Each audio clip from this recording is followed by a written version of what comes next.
Ассалаумағалейкум, құрметті мұсылман бауырлар.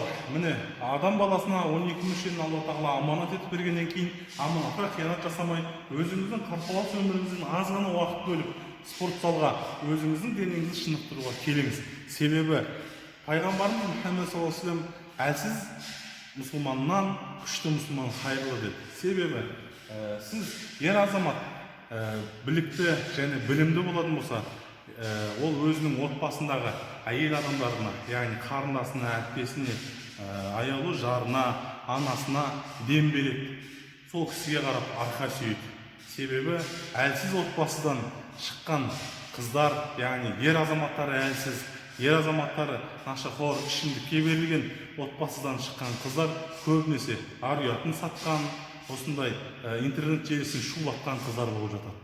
Ал кімнің отбасында білікті және білімді жігіттер бар, ондай отбасы